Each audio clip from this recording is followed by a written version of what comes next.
guys, welcome back to the channel, and this is to do with the Notorious. So last time we was out, we took a bad landing on this back corner and it snapped the arm.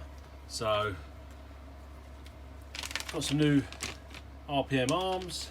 We also snapped the M2c standoff as well, so picked up a new one of those, or a couple of those, and I also picked up some M2c hinge pins just in case that one's bent. I can change this out.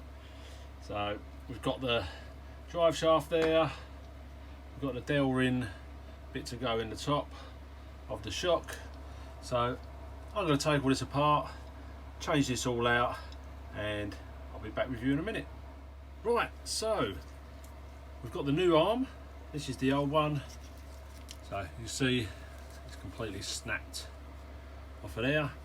So you've got to make sure that you take your droop screw out from the inside there, your sway bar, change that over, and for your suspension or your lower shock bolt down there, and then change your mudguard over.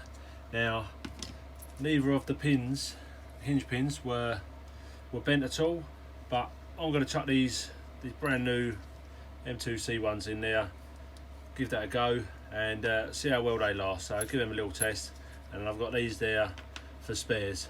So give it a nice little clean up all in there, get all the dirt out where you can't normally reach. So I'm going to get this back together and I'll speak to you in a minute. Right, so that's that now, all back together. We've got new arm on there.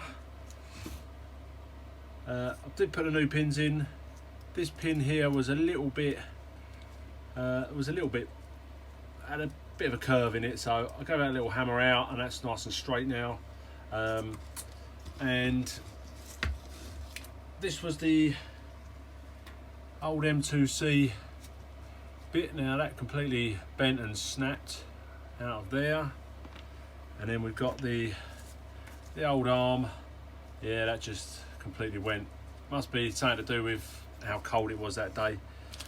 So, but now, I mean, if you are interested in the standoffs, they are really good, and that will be the code for the standoffs from M2c, and you get those from Bad Touch Breakers.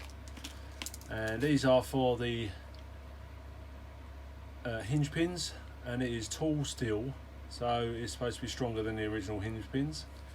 And if you want RPM arms for your Notorious or for your Creighton, then that's what you're after. And you can get that from Model Sport, Wheel Spin models, TJD models, pretty much anywhere really generally does them. So now I've got another spare arm. I did have a couple of old ones. One of them had a little bit of a bend in it, so I didn't really want to use it. I'd rather put a new one on there, but I've got a spare in case the other side goes now. And then I've got some spare old ones just to get me out of a jam if I need to. So that's this all back up and running now, and I can get out and give this more of a test. As I said before, I've got the custom RC ends on here, hubs, sorry, and inside here I've got the M2c Derrylin bushes, and it makes these so smooth. I mean, look, there's almost no movement in there, like for the play in the ball whatsoever, yet they are so smooth. So I really recommend those, the Derrylin bushes that go into the cup, the ball cup in there. Something else I'm going to have a look at, which hopefully I'm going to do a video on, is, you know, when you've got a lot of play like that within the wheel, so you can put some shims just in here. So I'm going to have a little play around, work out a good solution with these on here though. This I haven't got much play on here at all, but definitely with the Creighton there's more play on the back wheels than there is on the Notorious. So I'm going to have a little play around, see what shims go in there, what's to get the best solution, and then I'll try and do a little video on that to show you guys also, if you don't already know, which ones to go with. So if you like the video, please like, subscribe, hit the bell, and I'll see you in the next one.